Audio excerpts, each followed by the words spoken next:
ही भयभीत कथा आपल्या चॅनलचे सबस्क्रायबर शैलेश कुमावत यांनी पाठवलेली आहे, जी सत्य घटनेवर आधारित आहे. तर चला ऐकूया ही भयभीत कथा कशी होती. ही खरी घटना घडली होती माझ्या बाबांवर. 1984चा काळ तो. मी म्हणजेच माझे बाबा शिक्षक म्हणून नोकरीला लागले होते.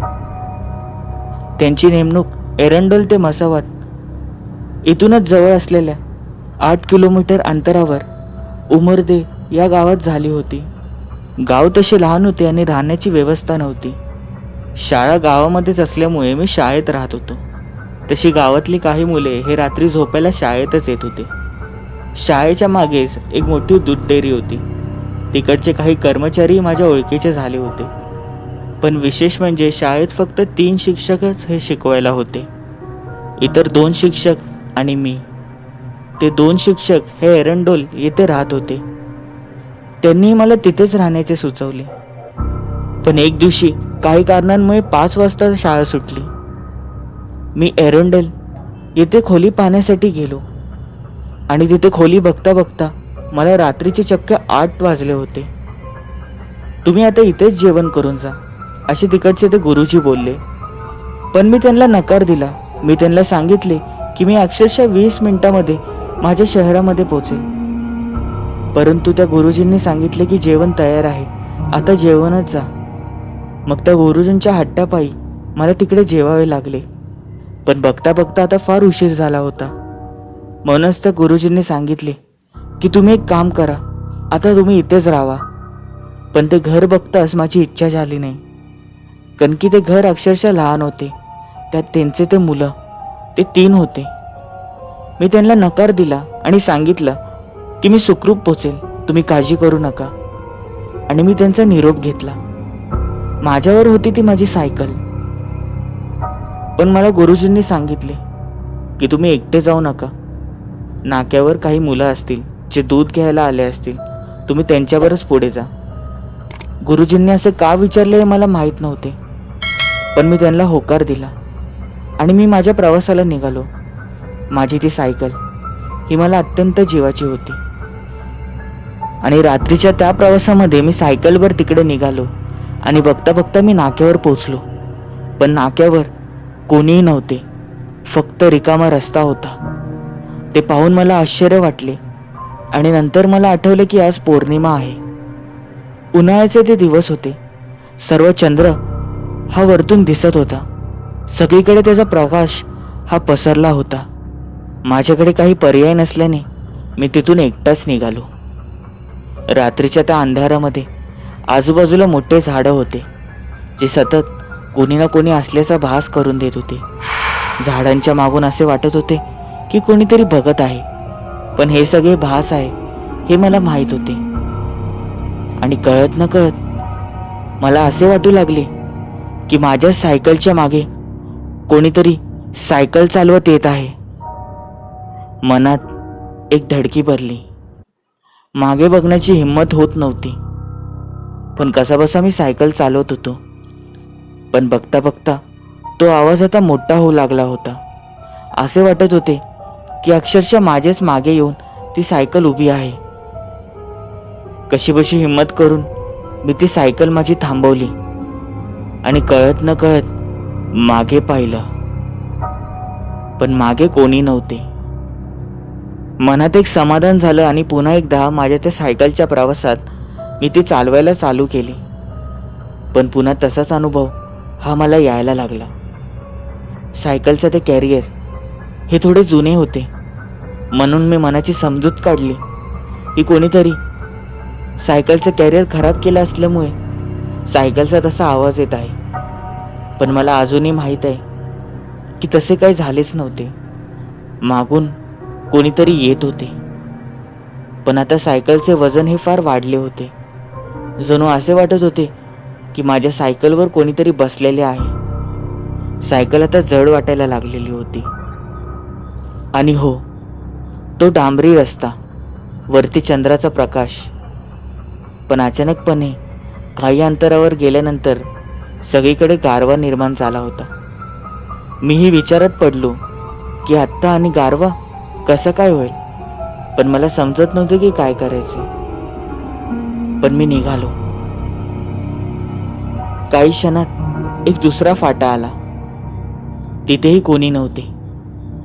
काहीच अंतरावर मी पुढे गेलो असेल आणि मला दिसू लागले की एक लांब सफेद कापड हे रस्त्यावर पडलेले होते. आणि हो, असे वाटत होते की ते चंद्राच्या प्रकाशामुळे ते चमकत आहे. मला आधी भास झाला की कदाचित तिकडे पाणी असेल, त्याचाच प्रकाश हा मला दिसत असेल.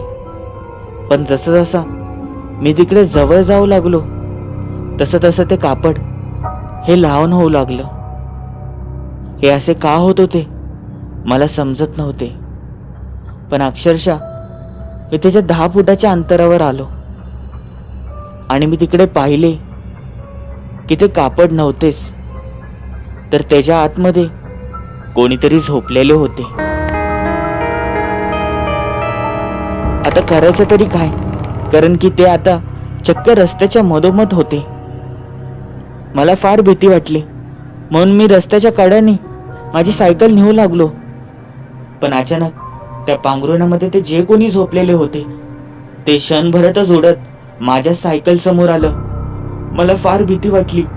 मी त्या क्षणी सायकल ही रस्त्याच्या बाजूला नेली आणि मी सायकलवरनं उडी मारत कळत न कळत एका खड्ड्यामध्ये जाऊन पडलो. तो साधारण खड्डा 6 ते 7 फीट एवढा खोल होता. पण आता मला एक वेगळाच भास होऊ लागला होता. मला असं वाटत होते कसला तरी हसण्याचा आवाज येत आहे.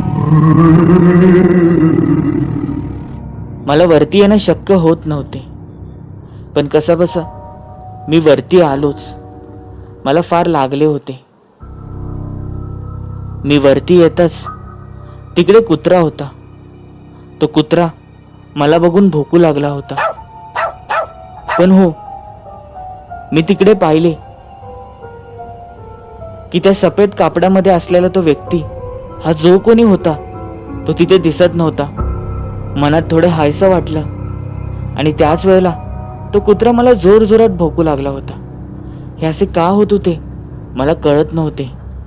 मी माझ्या सायकलकडे गेलो तर सायकलची अवस्था फार खराब झाली होती. तिचे ते पॅन्डल हे वाकले होते. कोणत्याही परिस्थितीत मला तिथून निघायचे होते. क्षणभरातच तिकडे आजूबाजूला मी दगड शोधू लागलो, जेणेकरून मी पॅन्डलही नीट करेल आणि त्या कुत्र्यालाही घाबरेल.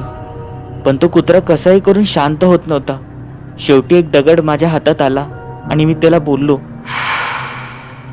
की आता शांत बस.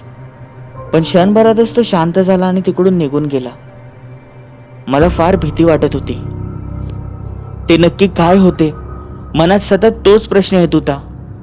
पण अचानकपणे मला असे वाटत होते की ते जे कोणी आहे ते मला पाहत आहे. म्हणूनच मी गुरुदत्ताचे नामस्मरण चालू केले. मनातल्या मनात आणि होठांवर फक्त त्यांचेच नाव होते. आणि हळूहळू करून तिकडचे वातावरण बदलू लागले. मी माझा पॅन्डल हा कसाबसा नीट केला आणि जमल त्या अवस्थेत मी तिकडून पटकन निघून आलो. आता मी माझ्या शहरामध्ये आलो होतो, त्या शाळेत. मी तशीच माझी सायकल ठेवली आणि तिकडे झोपी गेलो. पण नकळतच माझं लक्ष माझ्या पायाकडे गेलं. तर मला आश्चर्य या गोष्टीचं वाटलं की जिथे मला खरसाटलं देखील नव्हतं तिथे अक्षरशः तिथून रक्त येत आहे. मला फार भीती वाटली.